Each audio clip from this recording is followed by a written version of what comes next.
summer marks the 56th anniversary of the 1969 Woodstock Music Festival. The landmark event drew 450,000 people for 3 days of peace and music.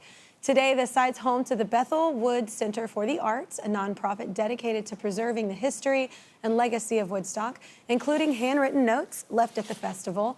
It's a story we want to highlight as part of our partnership with Pilot Pen, makers of Friction, the Ghost Erasable Pen of the Kelly Clarkson Show.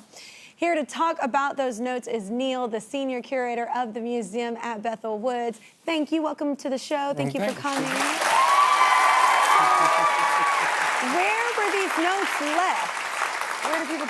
So it's interesting. You know, this festival was August of 1969. It's planned for about 150,000 people to come. And, you know, when 500,000 people show up, young people, this isn't a day, and it's hard to remember a day, but, you know, there's no cell phones, there's no texting. Like, so you get lost, you're lost, right? Yeah.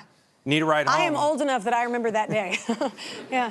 So there's a corner, like, where people come and go, and there's this 60-foot red maple tree. You can see it from everywhere that's happening at the festival. That becomes information central. They put up an information booth, and that's where you would write a note. Like, literally, people grab a pen, you got to find paper, you write a note, say, hey, I need a ride home, or, you know, meet me here tomorrow. Actually, I brought one. So this one, it's interesting, right? Because this person had to grab an envelope or find something. You have to find a pen. You write, what's that say, Mitch, Susan, and like, we're waiting here for you. Yeah. And then someone else grabs another pen and writes another note at the bottom of this. But this tree is iconic, right? And it's stayed for 150 years. It was at this corner of Hurd and West Shore Road. Around 2019, it became clear that it's just not going to last forever. It's kind of symbolic of the Woodstock Nation, like it's not going to last forever. Yeah. And at the end of last season, it had to come down. It was just, it had gotten too dangerous. And the tree was taken down. It was kind of very emotional. Since the 50th in 2019, we've been grafting clones of the tree to try to preserve it. Yeah. And now we're working on a project, again, just trying to save pieces of it. What a clever idea to still implement it, like, on the land. That's very, very cool, the grafting idea. So you're doing something with the wood from the tree, right? Yeah, so we've had a call for proposals out, and what we're looking for is artists or craftsmen, people to do something very innovative. One of the interesting things we've gotten is several proposals for guitars, and so I think we'll probably make as many guitars as people want to make out of this. And, absolutely. But I don't know of a better way to keep message of Woodstock alive than through music. It'd be cool. Wait to do some. I don't even know how to do this off the top of my head. Like a wooden mailbox, like those old school wooden mailboxes, because the message, it's the message tree, and maybe there's something there. I don't know. I think that that's so cool to, like, utilize the wood, though, in such a beautiful way, especially with music, making guitars. Yeah. Very cool. You have another way, though, you're preserving Woodstock history, right? Yeah. So since 2020, we've been doing what we call the Oral History Initiative.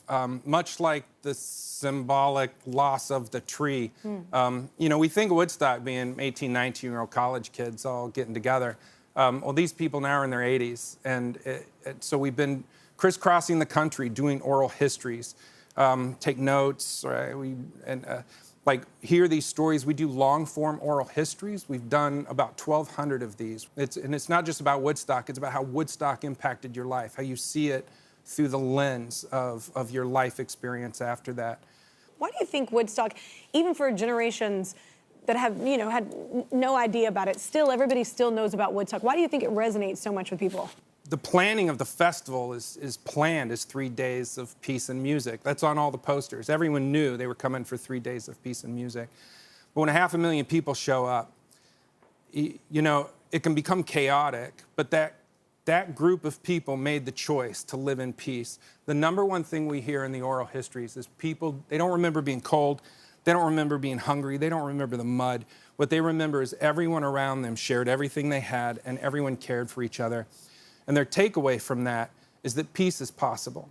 And for many of them, what they say at the end of their oral history, we say, you know, what's the legacy of Woodstock? And they say, I've lived my whole life knowing peace is possible. It's just a decision we make. No matter what I've seen, what we're going through. How different we are. Yeah, that there is a hope for peace. I think that's the real message of Woodstock. Yeah, it's really cool what you're doing. Oh, man. Let's take another quick break. We're going to be right back down with What I'm Liking.